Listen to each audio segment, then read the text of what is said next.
platicando yo con él, me hacía este dibujo. Y me gustó porque este dibujo nos ayuda a entender más lo que significa el Evangelio, que es la cruz, la sepultura y la resurrección. Nuestro Señor Jesucristo murió en la cruz, estuvo 3 días en la tierra y resucitó, estuvo 40 días con sus discípulos y lo vieron ascender al cielo.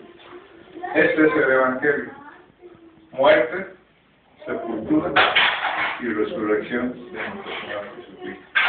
Quedamos de ver hoy el tema de la resurrección.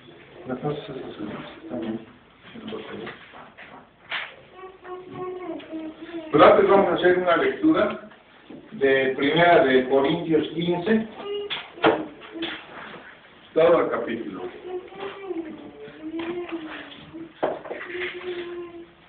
Primera de Corintios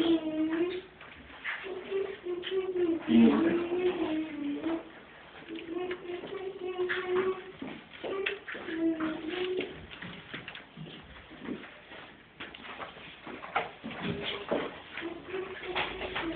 Que habla de la resurrección de los muertos. ¿Ya lo tienen? Amén.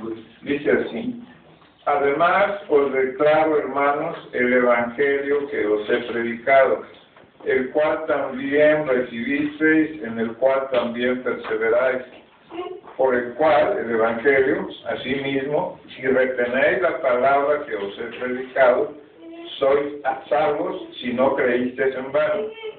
Porque primeramente os he enseñado lo que asimismo recibí, que Cristo murió por nuestros pecados, conforme a las Escrituras, y que fue sepultado, y que resucitó al tercer día, conforme a las Escrituras.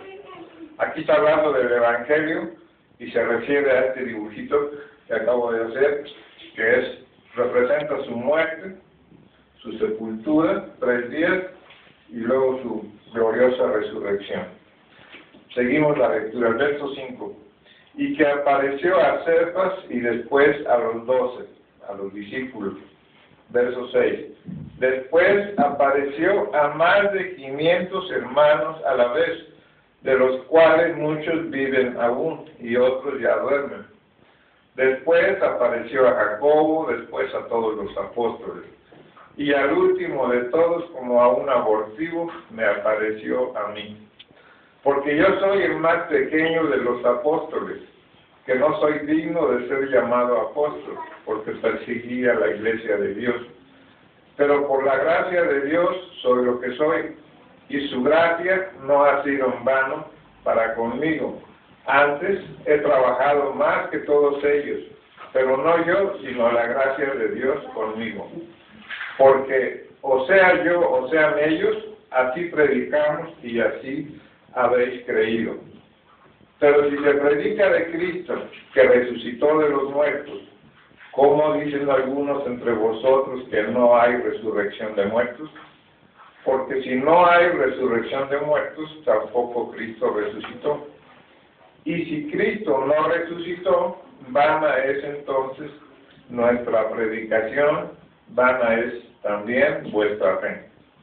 Y somos hallados falsos testigos de Dios, porque hemos testificado de Dios que Él resucitó a Cristo, al cual no resucitó, si en verdad los muertos no resucitan. Porque si los muertos no resucitan, tampoco Cristo resucitó. Y si Cristo no resucitó, vuestra fe es vana, aún estáis en vuestros pecados. Entonces, también los que durmieron en Cristo perecieron. Si en esta vida solamente esperamos en Cristo, somos los más dignos de conmiseración de todos los hombres. Mas ahora, Cristo ha resucitado de los muertos, primicias de los que durmieron hechos. Porque por cuanto la muerte entró por un hombre, también por un hombre la resurrección de los muertos. Porque así como en Adán todos mueren, también en Cristo todos serán vivificados. Pero cada uno en su debido orden. Cristo, las primicias, luego los que son de Cristo en su venida. Luego, el fin, cuando entregue el reino al Dios y Padre, cuando haya suprimido todo dominio, toda autoridad y potencia, porque preciso es que Él reine hasta que haya puesto a todos sus enemigos debajo de sus pies. Y el postrer enemigo que será destruido es la muerte. Porque todas las cosas las sujetó debajo de sus pies. Y cuando dice que todas las cosas han sido sujetadas a Él, claramente se exceptúa a aquel que sujetó a Él todas las cosas. Pero luego que todas las cosas le estén sujetas, entonces también el Hijo mismo se sujetará al que le sujetó a Él todas las cosas, para que Dios sea todo en todo. De otro modo, ¿qué harán los que se bautizan por los muertos, si en ninguna manera los muertos resucitan? ¿Por qué pues se bautizan por los muertos? ¿Y por qué nosotros peligramos a toda hora? Os aseguro, hermanos, por la gloria que de vosotros tengo a nuestro Señor Jesucristo, que cada día muero. Si como hombre batallé en Éfeso contra fieras, ¿qué me aprovecha si los muertos no resucitan? Comamos y bebamos, porque mañana moriremos. No erréis, las malas conversaciones corrompen las buenas costumbres. Velad debidamente y no pequéis, porque algunos no conocen a Dios, para vergüenza vuestra lo digo. Pero dirá alguno, ¿cómo resucitarán los muertos? ¿Con qué cuerpo vendrán? Necio. Lo que tú siembras no se vivifica si no muere antes. Aquí voy a hacer una breve pausa. Cuando el sembrador siembra maíz, frijol, trigo, cualquier planta, la semilla, que ya está muerta porque está fuera ya de la fruta, de la planta, la sepulta, la entierra. Después viene que se riega, el sembrador riega también. Y después, a través de un corto tiempo, nace la nueva planta. La nueva planta va a producir mucho fruto. Vemos como unos granitos de maíz que se siembran, al rato es una planta y da varios elotes y muchas semillas. Esa es con relación a lo que está hablando aquí San Pablo acerca de la resurrección. Muere la semilla, es sepultada, es enterrada y renace la nueva planta. Seguimos con la lectura. Dice, necio, lo que tú siembras, el versículo 36. Necio, lo que tú siembras no se vivifica si no muere antes. Y lo que siembras no es el cuerpo que ha de salir, sino el grano desnudo, ya sea de trigo o de otro grano. Pero Dios le da el cuerpo como Él quiso, y a cada semilla su propio cuerpo. No toda la carne es la misma carne, sino que una carne es la de los hombres, otra carne es de las bestias, otra la de los peces, y otra la de las aves. Y hay cuerpos celestiales y cuerpos terrenales, pero una es la gloria de los celestiales y otra la de los terrenales. Una es la gloria del sol, otra la gloria de la luna, y otra la gloria de las estrellas, pues una estrella es diferente de otra en gloria. Así también es la resurrección de los muertos. Se siembra en corrupción, resucitará en incorrupción. Se siembra en deshonra, resucitará en gloria. Se siembra en debilidad, resucitará en poder. Se siembra cuerpo animal, resucitará cuerpo espiritual. Hay cuerpo animal y hay cuerpo espiritual. Así también está escrito. Fue hecho el primer hombre, Adán, alma viviente. El postre, Adán, espíritu vivificante. Mas lo espiritual no es primero, sino lo animal, luego lo espiritual. El primer hombre es de la tierra, terrenal. El segundo hombre, que es el Señor, es del cielo. Verso 48. ¿Cuál es terrenal? Tales también los terrenales. ¿Y cuál es celestial? mortales también los celestiales.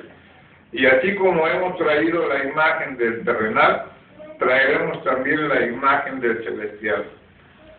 Pero esto digo, hermanos, que la carne y la sangre no pueden heredar el reino de Dios, ni la corrupción hereda la incorrupción.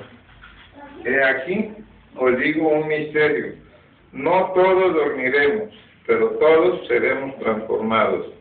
En un momento, en un abrir y cerrar de ojos, a la final con trompeta, porque se tocará la trompeta, y los muertos serán resucitados incorruptibles, y nosotros seremos transformados. Porque es necesario que esto corruptible se vista de incorrupción, y esto mortal se vista de inmortalidad. Y cuando esto corruptible se haya vestido de incorrupción, y esto mortal se haya vestido de inmortalidad, entonces se cumplirá la palabra que está escrita: sorbe Israel la muerte en victoria. ¿Dónde está, oh muerte, tu aguijón? ¿Dónde, oh sepulcro, tu victoria? Ya que el aguijón de la muerte es el pecado, y el poder del pecado la ley. Mas gracias sean dadas a Dios que nos da la victoria por medio de nuestro Señor Jesucristo. Así que, hermanos míos, amados, estad firmes y constantes, creciendo en la obra del Señor siempre, sabiendo que vuestro trabajo en el Señor no es en vano. Está un poquito largo, ¿verdad? Pero aquí nos habla ampliamente acerca de la resurrección. ¿Cómo vamos a resucitar? Jesucristo lo hizo por nosotros. Él murió por causa de nuestros pecados. Él pagó en su muerte en la cruz por nuestros pecados. Fue sepultado. Ahí simboliza que morimos juntamente con Él, que somos sepultados también juntamente con Él, porque Él lo hizo por nosotros. Nosotros nada más lo creemos. Entonces, en su gloriosa resurrección nos da vida nueva. Nacemos de nuevo. Volvemos a tener un nuevo nacimiento, pero ya no carnal, sino espiritual. Una transformación que transforma al hombre interior, al hombre que vive adentro del cuerpo. Yo, Jorge, el hermano Jorge, soy el alma de este cuerpo. Mi cuerpo es mi casa habitación. De él me sirvo para moverme, para hacer las cosas. Y Dios me ha dado poderes muy grandes en mi cuerpo, que son los sentidos.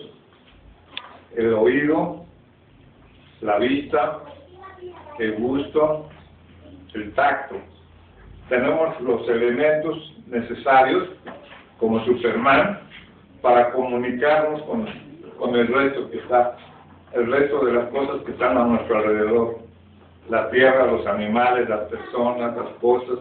Podemos apreciar todas las cosas que Dios ha hecho para nosotros, a través del cuerpo. Pero en realidad el cuerpo es un instrumento de vida para nosotros. Pero cuando no tenemos el conocimiento de Dios, usamos este cuerpo para hacer cosas negativas. Le damos satisfacción a la carne, al cuerpo. Comemos, tomamos vino, hacemos muchas cosas que a veces son indebidas, porque no sabemos ni entendemos las cosas de cómo Dios las hizo. Hay un dicho que dice: Dios hizo las cosas para su uso, no para su abuso. Si comemos mucho, nos enfermamos. Si tomamos vino en exceso, nos emborrachamos.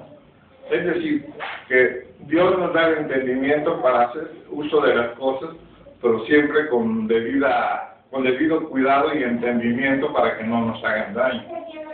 Entonces, cuando morimos en Cristo y somos sepultados, muere el hombre que estaba sujeto al cuerpo de pecado, a la carne.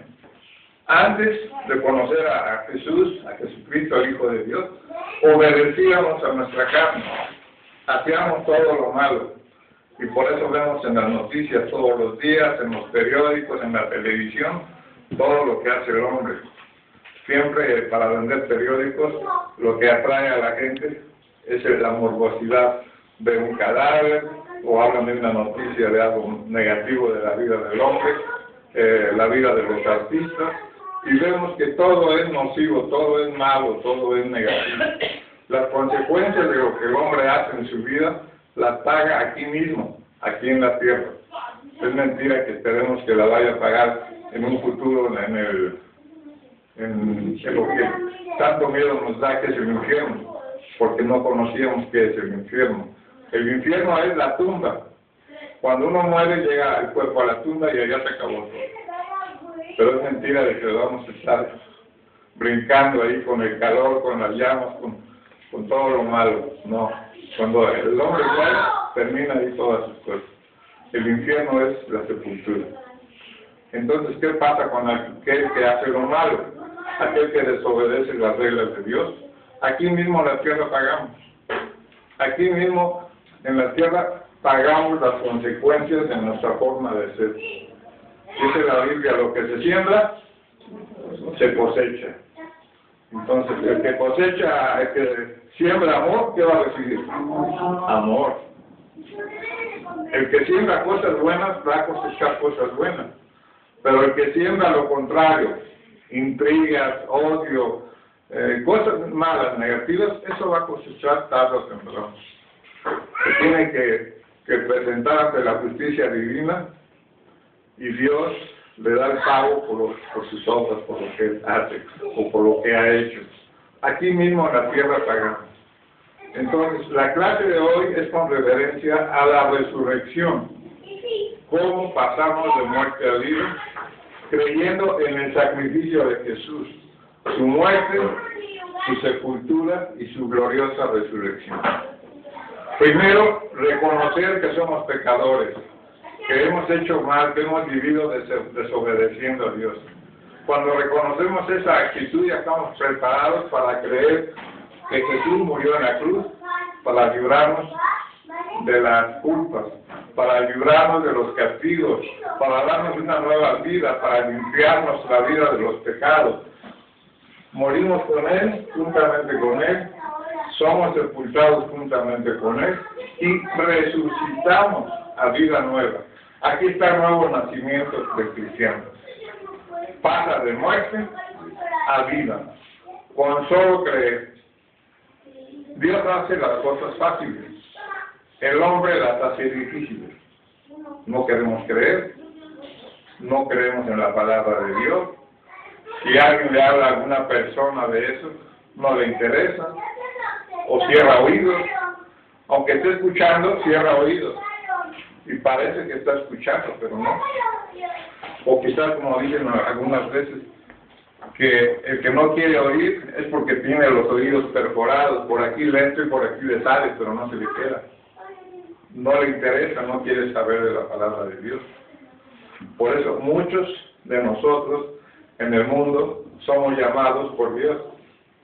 Si estamos aquí es porque algún día fuimos llamados por Dios.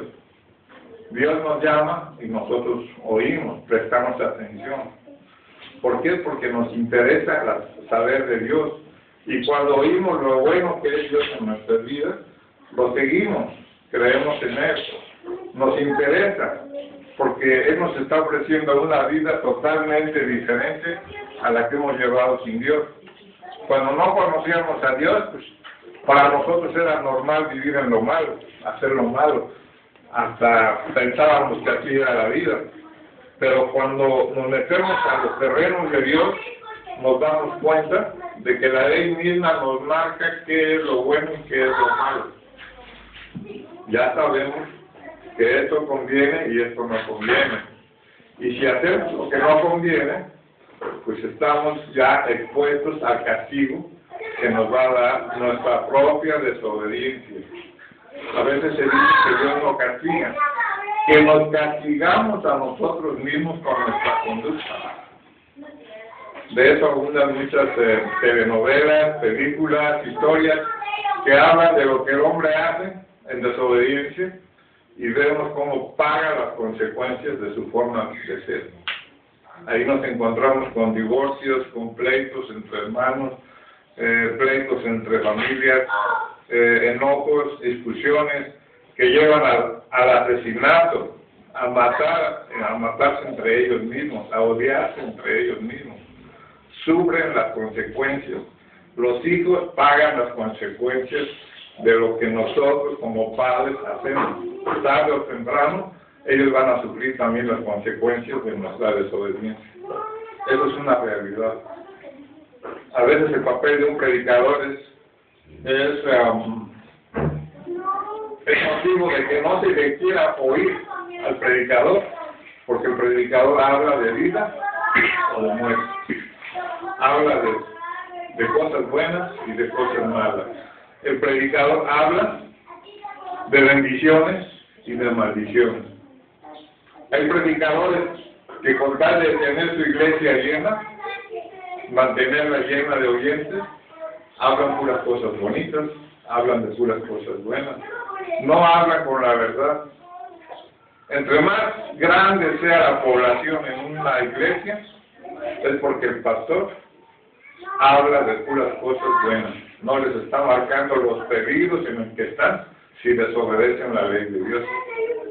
Y para eso traje preparado un material que lo voy a ir escribiendo para ir marcando los beneficios que obtenemos cuando nos entregamos a Dios. Cuando creemos, voy a parar de escribir. ¿Puedo correr un poquito para allá? Cuando creemos de corazón, te voy a cortar.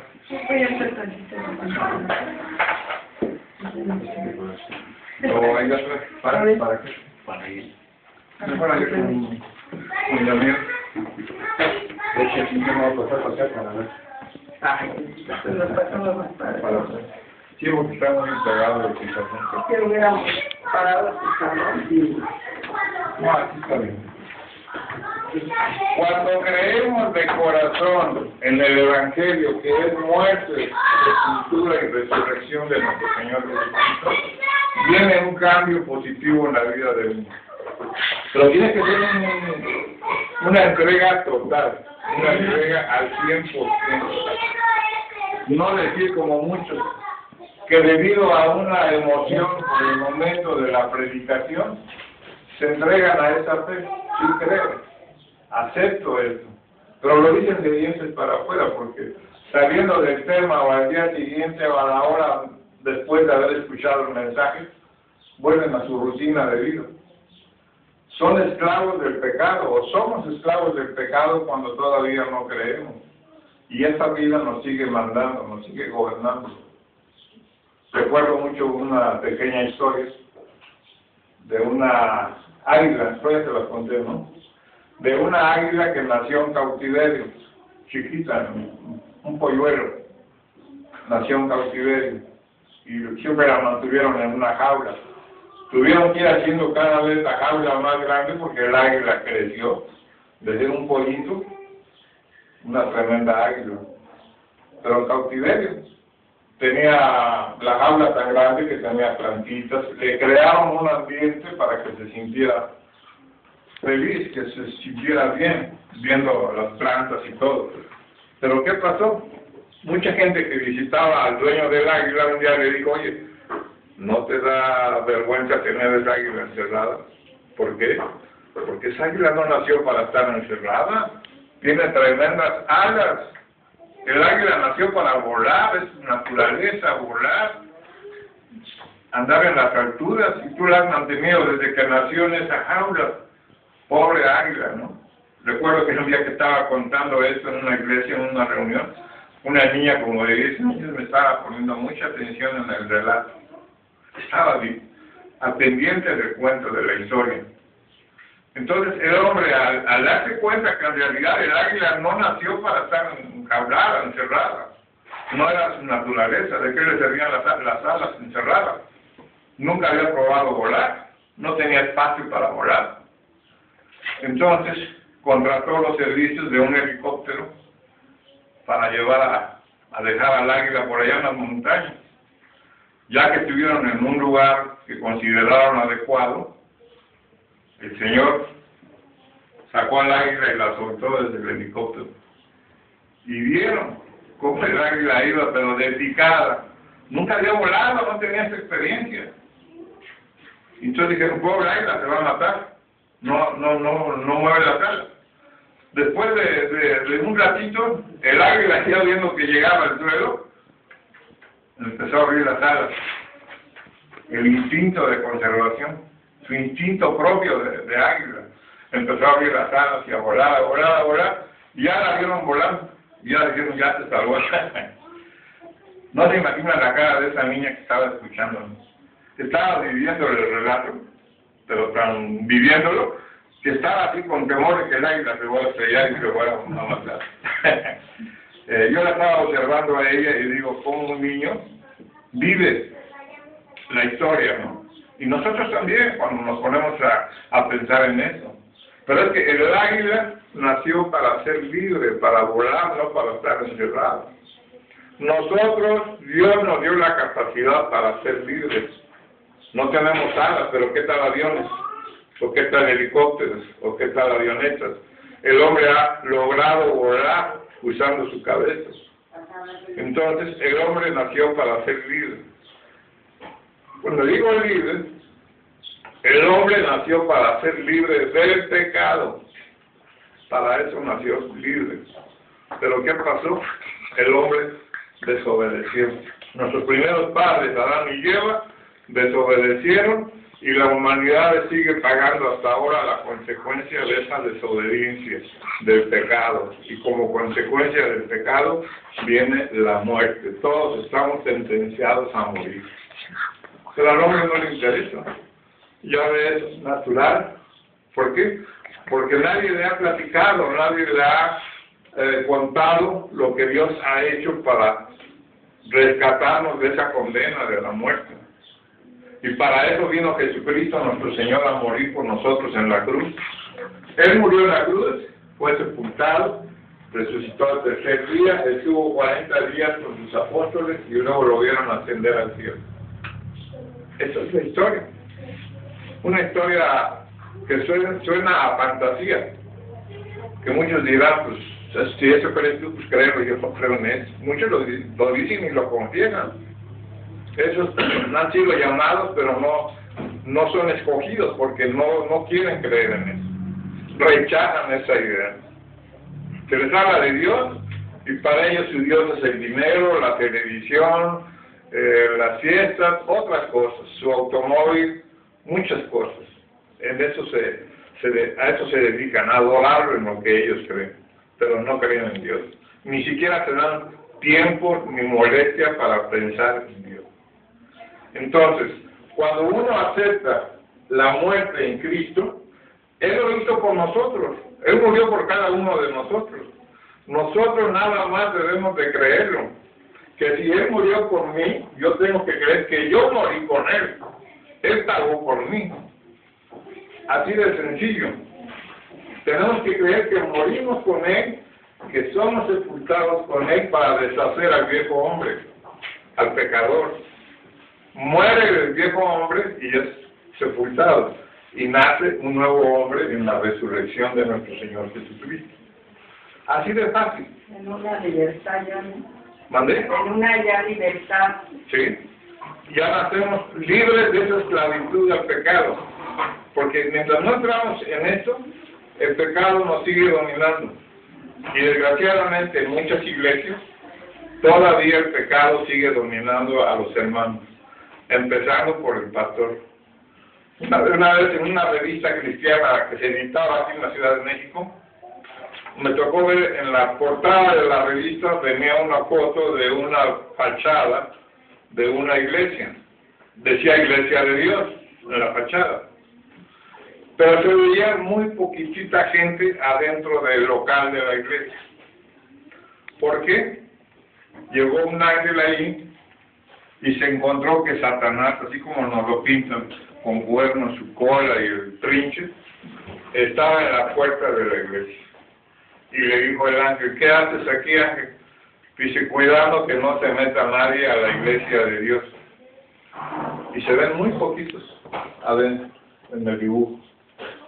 En la siguiente página se ve otra fachada de otra iglesia, que también se denomina Iglesia de Dios.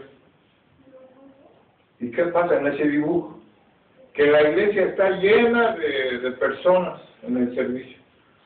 como en los cuentos de la familia Burrón, llena, hasta en las ventanas se veía la gente, llenísima la iglesia. Y le dice el ángel a Satanás que está en la puerta, dice, oye Satanás, que si ya te descuidaste, ya se te llenó la iglesia. Dice, no, no me preocupo, aquí todos son míos. ¿Se pueden reír? Todos son míos, empezando desde el pastor y toda la gente, todos son míos. ¿Por qué? Porque donde está la mentira, ahí está la gente. Estamos tan acostumbrados a la mentira que nos gusta que nos sigan diciendo mentiras.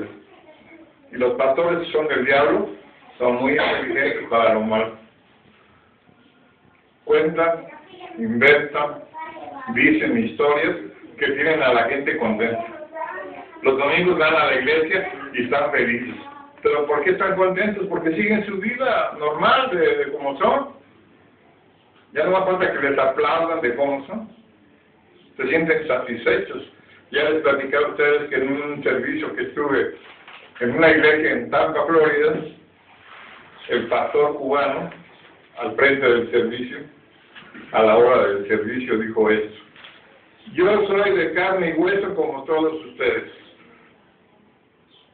Hizo una pausa y dice, por lo tanto yo soy pecador igual que ustedes. Fue la única vez que fui a esa iglesia. Dice, ¿a dónde me metí, Señor? ¿Cómo un ministro de Dios, supuestamente de Dios, va a decir que está en pecado? Entonces no va a salvar a nadie en esa iglesia, una congregación de 400 o 500 almas, muy grande. La Biblia dice que si un ciego guía a otro ciego, ¿qué pasa? Los dos se van al pozo. Pero ahí me espantó la idea, este hombre se va a llevar a toda esta gente que está aquí, 400, 500 personas. A todos se los va a llevar al hoyo. ¿Por qué? Porque les está diciendo puras mentiras. Está negando el poder de Jesús para que quitarnos del pecado, para limpiarnos de todo pecado. Él se está considerando pecador y es el ministro el que se supone que debe de salvar a la congregación y no está salvo él, pues no va a poder salvar. Le dije a mi amigo, que es un compañero de trabajo, que fue el que me invitó a ese servicio, ¿sabes qué? Yo no voy a volver a tu iglesia. Y le tuve que decir, ¿por qué? Hacerle ver con la Biblia las causas. Yo me salí de ese trabajo y no volví a saber de él, no sé si siguió yendo o no. Pero le hice la advertencia, estás en un lugar mal. El pastor no está hablando con la verdad, no es un pastor de Dios. Y desgraciadamente, en el mundo, estamos llenos de congregaciones, de denominaciones religiosas, que no andan en la verdad. No se publica la verdad. Lamentablemente lo he descubierto, lo he visto, y digo, gracias Dios por darme entendimiento, porque yo no quiero perderme, yo quiero ganarme la vida eterna, ser tuyo, vivir para ti, vivir en esta vida que tú ofreces, una vida nueva. Y ahorita vamos a enumerar estos cambios de vida. Cuando creemos en esto, vienen los cambios. El que no cree tiene una humanidad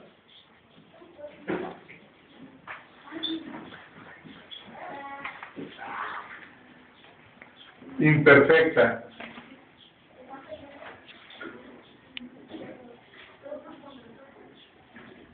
¿Qué es lo que lo hace imperfecto? El pecado. El pecado es una enfermedad. Qué bueno que el pecado no duele, ¿verdad? Porque si doliera todos andaríamos en un grito cuando andamos en el pecado. Pero es sabroso. Pero muchos se gozan del pecado. Cuentan sus aventuras, todo lo malo que hacen, y se gozan contándolo como si fuera un chiste. Son imperfectos. ¿Qué pasa con el que ya creyó en el sacrificio de Jesús? De esta imperfección pasa a una naturaleza divina. ¿Por qué divina? Porque ya pertenece a Dios. Ya dejó el mundo. ya no vive para el mundo, está en el mundo, pero ya no hace lo que hacía antes en el mundo. Ya su vida es otra. Esto, si quieren anotarlo, está en segunda de Pedro 1:4. La naturaleza divina. Dejamos atrás nuestra naturaleza humana, lo que éramos antes, y entramos a una naturaleza nueva, diferente, naturaleza divina. ¿Por qué divina? Porque Dios está conmigo. Y si Dios con nosotros, bien contra nosotros. Empezamos a aplicar los conocimientos que nos da la palabra de Dios. El humano imperfecto es un pecador. El pecado lo hace imperfecto. Condenado a muerte.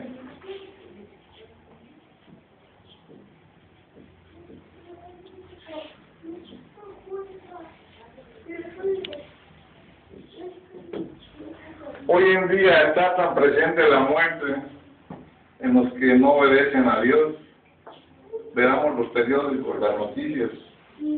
Muchos jóvenes mexicanos de nuestro país andan en drogas, en narcotráfico. Tepito es un barrio popular de la Ciudad de México, está lleno de toda maldad. Todo lo ilegal se hace ahí. Asaltos, muertes, prostitución, de todo lo malo ahí se consigue. Una vez hace ya algunos años pasé en uno de esos paseos que vi en el mercado de Tepito y me sorprendí de ver un puesto de tablas con armas de alto calibre, las que vemos en las películas. Esas armas que pueden abrir un boquete en la pared y matar a mucha gente. ¿Cómo es posible que la policía no sabe que aquí están vendiendo estas armas, que nada más el ejército está autorizado para usarlas, y aquí a la vista de todo el mundo?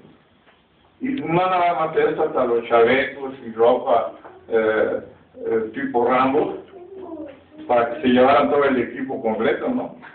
La ropa y las armas. Pues de ahí se surten los narcotraficantes y las pandillas y las bandas. Aquí mismo hay mercado para eso. Es como se explica uno cómo hay tantas armas aquí en México, en manos de los pandilleros, en manos de las bandas. Todo está permitido aquí en México. La misma ley lo autoriza porque saben que lo están haciendo y no lo paran, no lo detienen. ¿Por qué? Porque reciben sus comisiones. Están vendiendo el permiso para vender lo prohibido. Entonces el pecador está condenado a muerte. El que ya creyó en el sacrificio de Jesús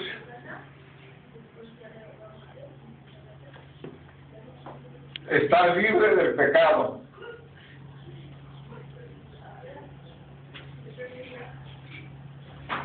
Del pecado.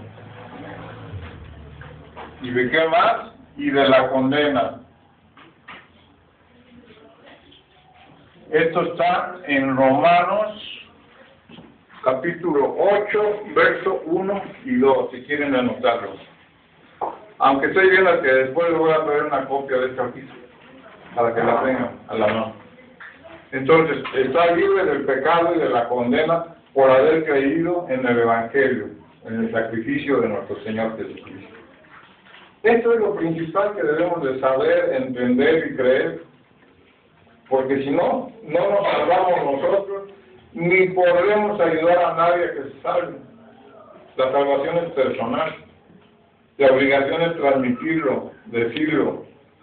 Le agradezco mucho al hermano Miguel, que un día nos encontramos en la escuela de turismo y me dijo: el hermano Daniel de la familia Campos pregunta por ti, que cuándo nos visitas. Eso ya tendrá poquito antes de que vine. Y dije: caray, pues de verdad que estoy perdiendo el tiempo, porque los domingos me voy con mi hermana a un paseo, con una tía, a comidas, pero me olvidaba yo de predicar lo que Dios me ha enseñado.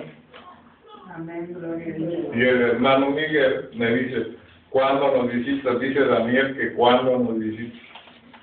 Le digo: este domingo estoy ahí con él. ¿Por qué? Porque me estoy dando cuenta que la sabiduría que Dios nos da no es para guardarla, no es para tener la Biblia ahí en el, quiero yo decir, en el refrigerador, en la biblioteca o en algún lugar guardado, ¿no? No, la palabra de Dios una vez que ya la tiene una es para compartirla, para darla a conocer, empezando por nuestra casa, por nuestra propia familia. Ayer mi hermana ya la tengo aburrida de tanto que hablamos de la Biblia, pero ya sé que ella ya creyó, ya entendió, ya lo está viviendo. Le digo, hermana, pues gracias a Dios somos hermanos carnales, pero nos vamos a ver allá en el cielo, primero Dios, porque tú estás creyendo lo mismo que yo. Así que ya con mi hermana ya cumplí mi tarea. Pero ¿y los demás, la gente que está a mi alrededor? ¿Dónde? ¿Cuándo? No debemos de ser egoístas, de guardarnos para nosotros la salvación. Ahora sí entiendo la palabra del apóstol Pablo que decía, ¡ay de mí! Si no, ¿qué? Si no predico el Evangelio, ¡ay de mí! O sea, que era una imposición que él tenía, una obligación, de la cual se sentía responsable, lo hacía por amor a Dios, lo hacía con gusto. Él donde llegaba y se estacionaba, se dedicaba a eso. Y hacían reuniones, yo creo que hasta altas horas de la noche, de la madrugada, según los relatos que hay en la Biblia, hablando del Evangelio, dándoles a conocer el misterio del Evangelio, que Pablo lo recibió por revelación. Pablo lo entendió gracias a que Dios le abrió el entendimiento para que él se dedicara a eso. Adelante, mi hermano. Adelante, adelante.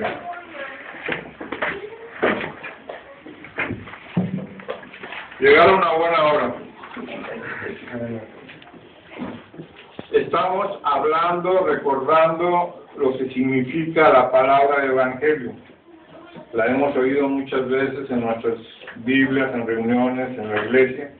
Y evangelio son las buenas noticias, las buenas nuevas de que Jesucristo ya había muerto, había sido sepultado y había sido resucitado. Aquí hice un pequeño dibujo donde explica o nos simboliza la muerte de Jesús en la cruz, su sepultura, estuvo 3 días en la sepultura, resucitó, estuvo 40 días con sus discípulos y luego lo vieron ascender al cielo. Eso es el Evangelio. ¿Y qué ganamos con creer en el Evangelio? Ganamos la libertad que Él nos da para vivir sin pecar. Mucha gente dice, eso es difícil. Sí, es difícil, pero no es imposible para Dios. Para Dios todo le es posible. Y nada más con nuestra fe, con creerlo, morimos con Cristo, porque Él murió por nosotros. Él se dio a sí mismo por cada uno de nosotros. Él murió por cada uno de nosotros, fue sepultado y resucitó. Entonces yo como creyente, morí con Él en la cruz, fui sepultado con Él y resucité con Él a vida nueva y vida eterna. Me libera a través de esa fe de la esclavitud que tenemos como seres humanos al pecado. ¿Y por qué digo esclavitud? Porque para el ser humano es normal y natural pecar. No le cuesta ningún trabajo. Es la naturaleza que tenemos de hacerlo mal. No tenemos poderes para negar eso. Lo vemos tan normal que todo el mundo lo hace. Y se ufana de lo malo que es. Pero nosotros, que ya entendimos que queremos las bendiciones de Dios, que queremos ser hijos de Dios, que queremos vivir esa vida nueva que Dios nos ofrece. Nuestro Señor Jesucristo dijo, yo he venido para que tengan vida, y vida en abundancia. ¿Por qué lo dijo? Porque ninguno de los seres que vivimos en el mundo sin Cristo, no tenemos, los que estamos sin Cristo no tenemos esa vida. Pura vida de pesares, de problemas, de angustias, de sustos, de enfermedades, de muertes, de malos negocios, de todo lo malo. Estamos expuestos sin Dios a todo lo malo. Y todo lo tenemos que hacer nosotros con nuestro propio esfuerzo. Trabajar todo lo que tenemos que hacer por nuestro propio esfuerzo. Cuando estamos del lado de Dios, Dios nos bendice y nos da poderes a tal grado que se nos facilitan las cosas. Los negocios, el trabajo, la salud, todo en buen estado para que caminemos delante de Dios recibiendo sus bendiciones. Esa es la bendición, esa es la diferencia de vivir con Dios. Una vida diferente. La vida que Dios nos ofrece es llena de amor. Tenemos capacidad de perdonar en ese amor. Y cuando hablo de perdonar, estoy hablando de perdonar lo imperdonable. Porque hay hermanos que se pelean y no se perdonan. Hay hijos que no perdonan a los papás. Hay papás que no perdonan a los hijos. Hay matrimonios que se han separado y se separan a tal grado que es irreconciliable ya su unión. Tienen problemas. Entonces, ¿por qué? Porque no tenemos la capacidad como seres humanos de perdonar. Pero en el amor de Dios se perdona lo imperdonable. Y perdonar es olvidar la ofensa, borrar la ofensa. Porque aquel que dice te perdono, sí te perdono, pero siempre está recordando el hecho, la ofensa. No perdona, guarda rencor. Y perdonar en el amor de Dios es perdonar lo imperdonable, no acordarse ya, borrar eso de nuestra mente y no acordarnos de esa ofensa. Ese es el perdón delante de Dios. Pero esa condición la adquirimos solamente cuando pasamos por la experiencia de la muerte, de la sepultura y la resurrección de Cristo. Tenemos que creerlo sinceramente, de corazón, entregarnos a esta fe. No, vuelvo a repetir, no motivados en un emocionalismo momentáneo, en un deseo momentáneo que después se nos olvida, sino hacer conciencia, reflexionar. El apóstol Pedro dice en su segunda carta, dice, refiriéndose a los que les escribe, no me cansaré de repetirles lo que ya les he dicho. ¿Por qué? Porque el apóstol Pedro sabe muy bien que nuestra condición humana es que a veces a la primera no oímos, a la segunda no entendemos, a la tercera no queremos, ponemos trabas. Esa es la condición del ser humano. No quiere creer, no quiere dar su brazo a torcer, como decimos, los seres humanos. Ya se acostumbró a vivir como aquella águila del cuento, a vivir siendo esclava del pecado, su condición de vida, una naturaleza que no va con la naturaleza de uno. Tenemos que abandonar la naturaleza humana y pasar a tener una naturaleza divina cuando ya Dios está con nosotros. Cuando ya tenemos a Dios en nosotros, que estamos unidos a Dios, que vivimos en comunión con Dios. ¿Ustedes qué piensan? ¿Que podemos seguir pecando? Si ya estoy unido a Dios. La iglesia representa el cuerpo espiritual de Jesús. Él es la cabeza y nosotros, cuando nos entregamos a esa fe, formamos parte de su cuerpo. Ya les he dicho o platicado que esta mano no puede decirme un día, ¿sabes qué, Jorge? Este fin de semana me voy a dar una vuelta por ahí que estoy, y que se me desprende y se vaya, ¿no? Y yo sí, que te vaya bien, como las películas antiguas de la familia,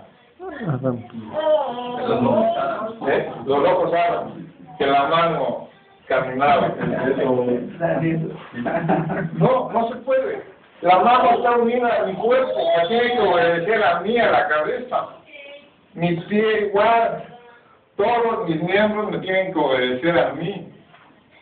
En el caso de la iglesia, ¿quién es la cabeza? Entonces, si ya nos adherimos por fe a Él tenemos que obedecer.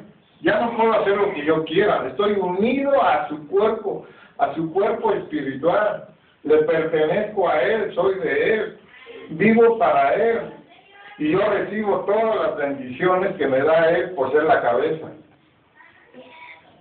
A ver, díganme, ¿quién quiere darle un martillazo en la mano? O en el pie. Duele. O lo pusieron en la cabeza, un martillazo. Nadie.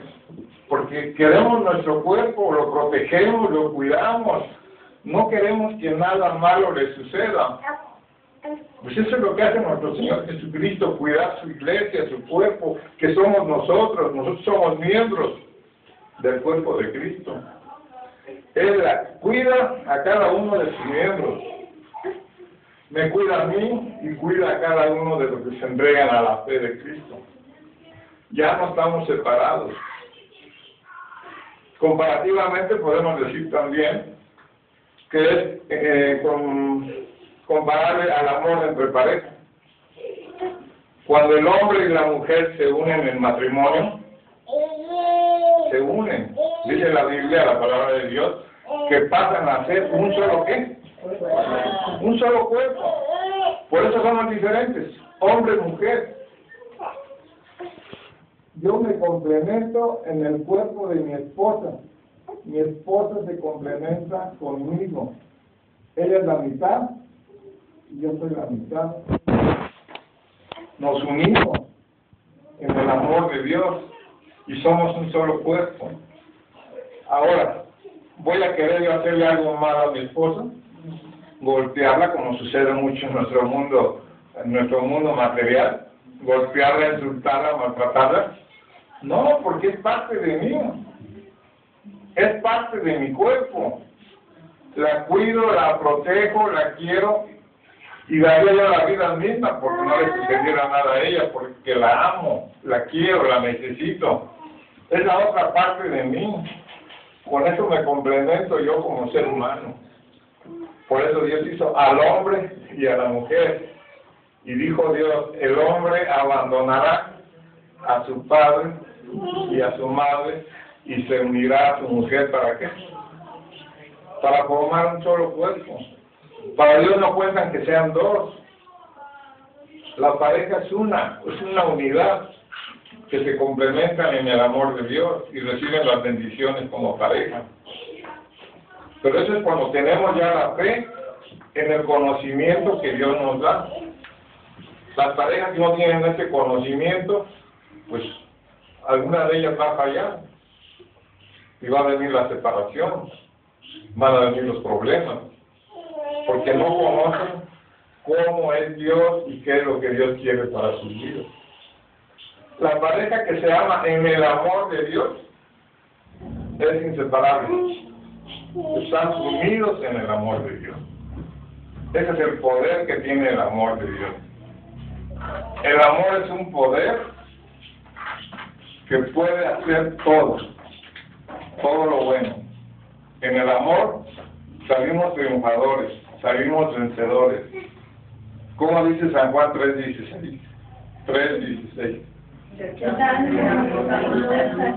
dado a su Hijo unigénito para que todo aquel que me cree no tenga vida eterna. Para que todo aquel que en Él cree, en Jesucristo, no se pierda y tenga vida eterna. Ahí está el poder del amor. La iglesia está unida en el amor, no en el temor, no en el miedo. Esa es la diferencia. Unidos en amor. Por eso es que nosotros, como hijos de Dios, debemos vernos con amor. Nos vemos como familia, como hijos de Dios, como hermanos. Son los únicos lugares en que nos hermanamos, hermano, hermana, porque tenemos el amor de Dios. Habrá quien lo use en otro sentido, pero el que es verdadero hijo de Dios ama a los demás como si fuera a él mismo. Es nuestra familia, nuestro pueblo. Esa es la bendición que tenemos los creyentes. Sigamos con otro punto. El humano vive una vida material.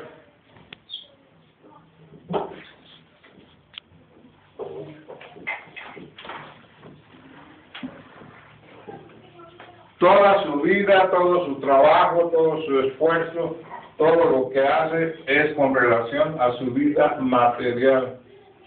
¿Para qué trabajamos? Para darle de comer a nuestro cuerpo, para vestir nuestro cuerpo, para darle muebles a la casa que nos den confort, descanso, que la casa sea bonita, tener un buen automóvil. Es decir, estamos luchando, trabajando para conseguir cosas materiales, para satisfacer nuestro ego, lo que vemos que todo el mundo hace. Todos tienen una casa, un coche, yo también la quiero. Y cada vez quiero lo mejor, nos matamos por conseguirlo, pero es material.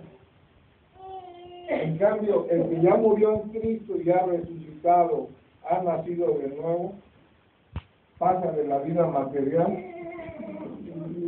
a vida espiritual.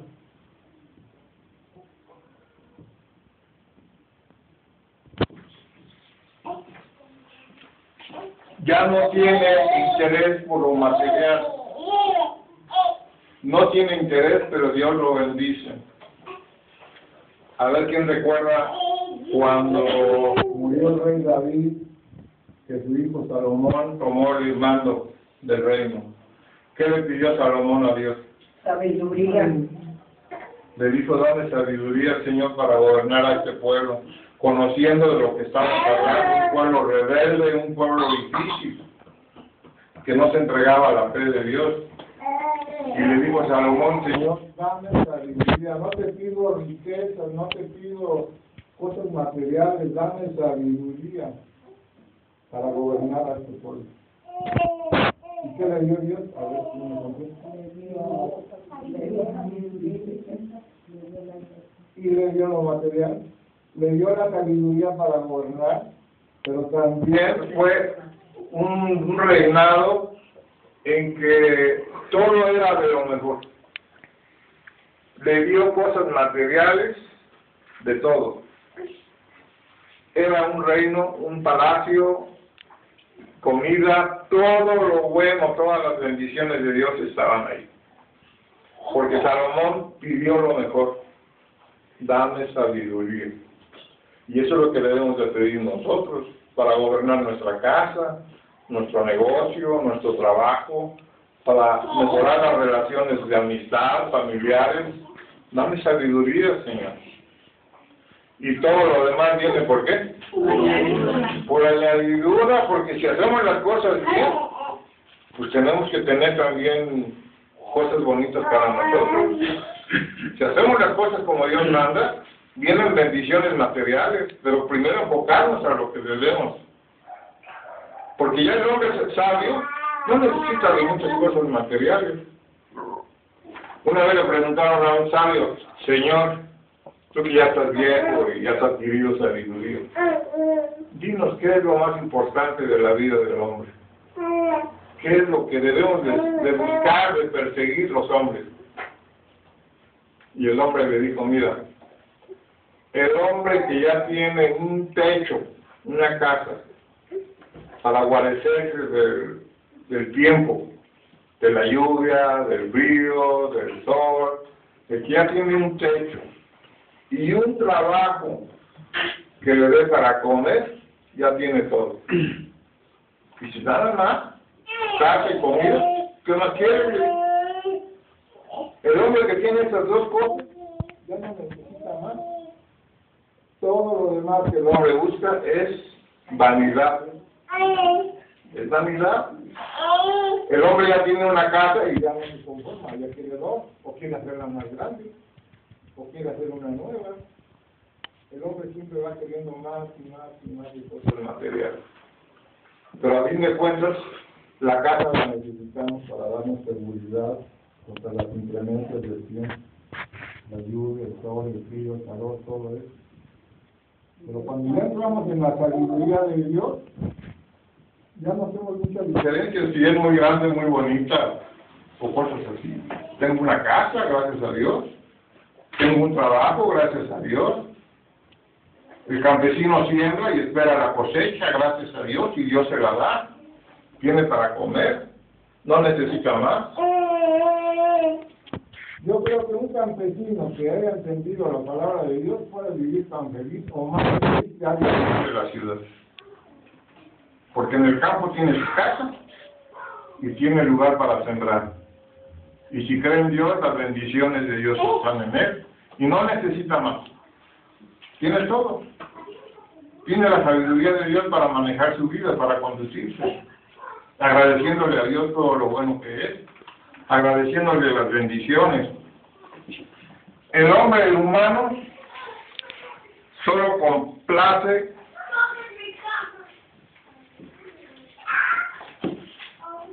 su cuerpo. Ya lo dije. Vive para darle satisfacción a su cuerpo. El que ya se convierte a Cristo, obedece.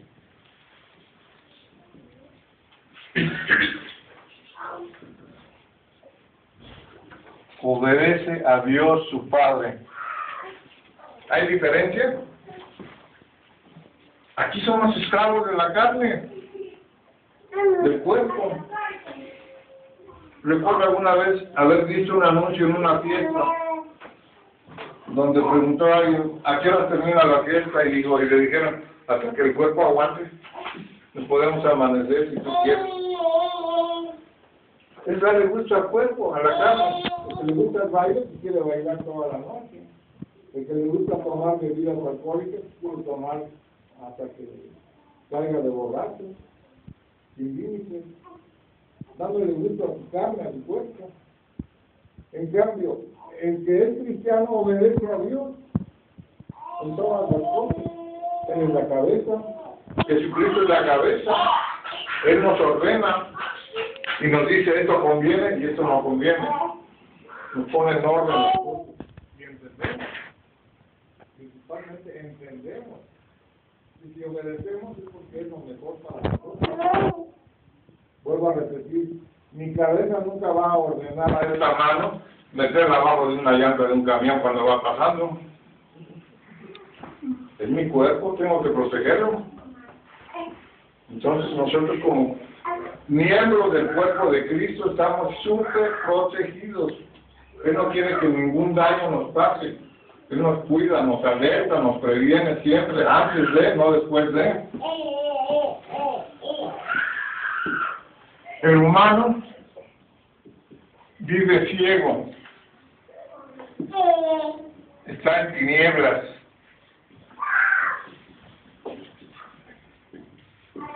Que también se traduce como ignorancia.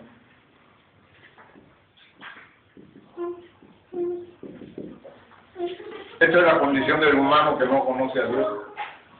Por eso se mete en problemas, por eso tiene dificultades, por eso vienen enfermedades, por eso vienen problemas económicos, por eso vienen pleitos.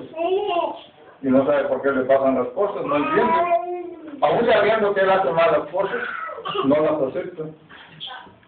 Le echa la culpa a todo el mundo, menos a él. ¿Qué pasa con el que se entrega a la fe? ¿Ya ve? ¿Por qué? Porque tiene la luz de Jesucristo.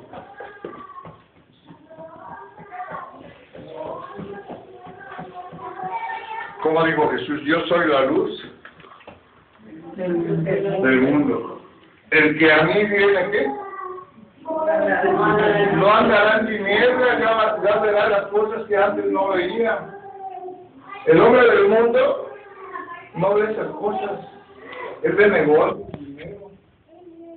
Nomás observen las películas que a veces vemos en la televisión.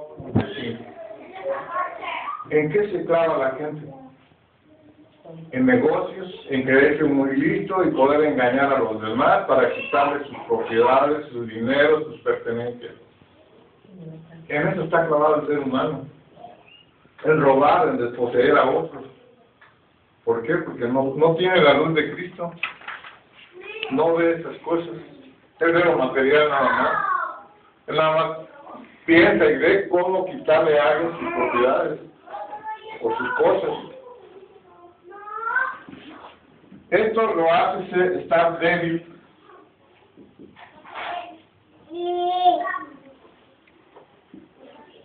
limitado a sus fuerzas.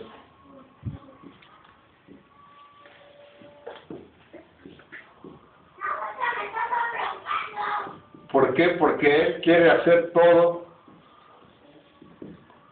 con su inteligencia. El hombre del mundo sí razona, pero para lo malo. Quiere hacer puras cosas malas. A eso está enfocado. En cambio, el que ya es hijo de Dios, que ya creyó en la muerte, en el sacrificio de Jesús, tiene el poder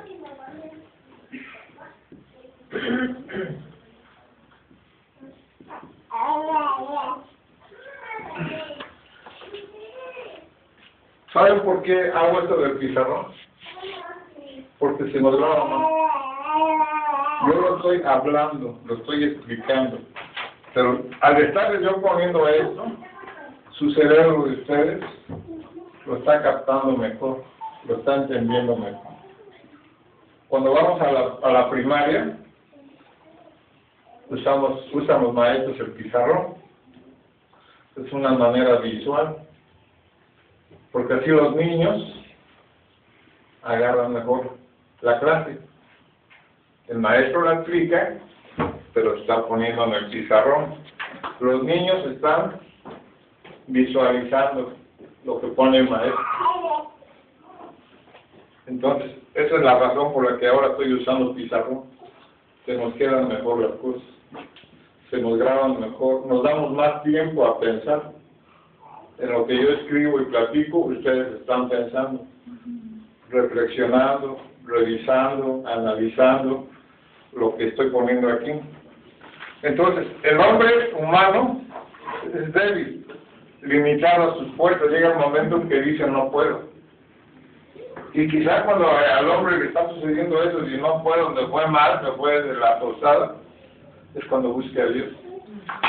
Si es un hombre inteligente, y ha escuchado alguna vez de Dios, ¿quién me queda?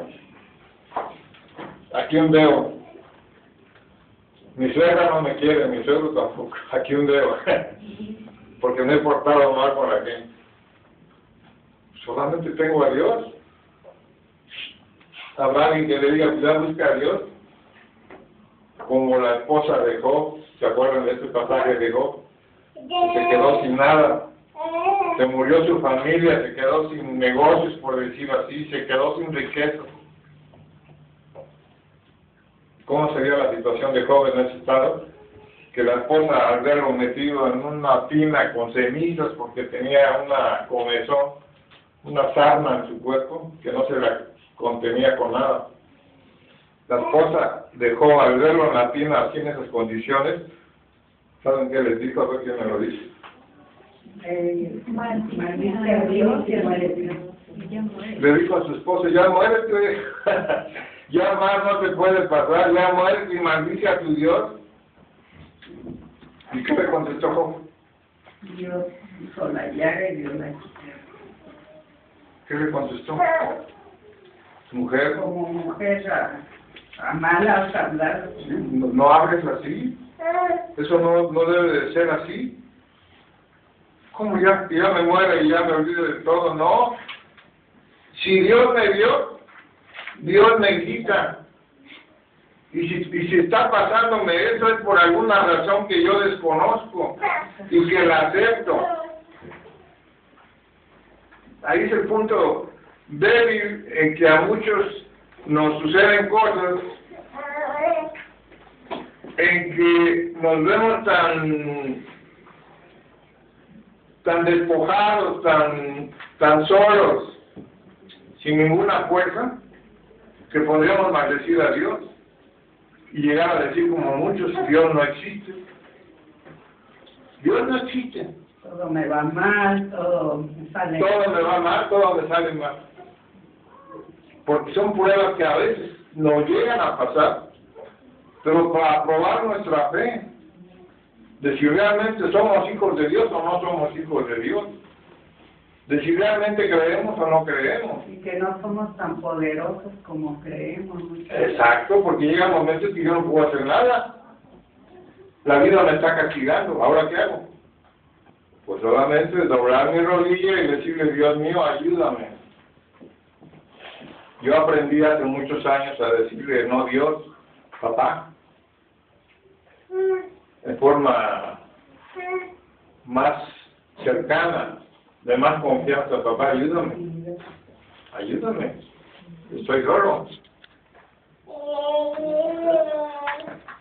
Seguimos al siguiente. ¿Qué frutos produce el hombre del mundo?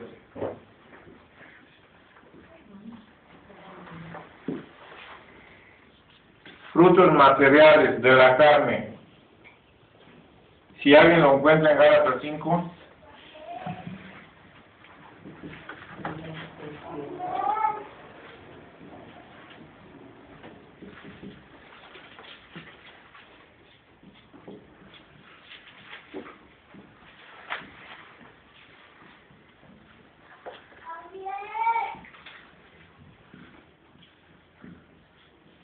¿De los frutos, hermano?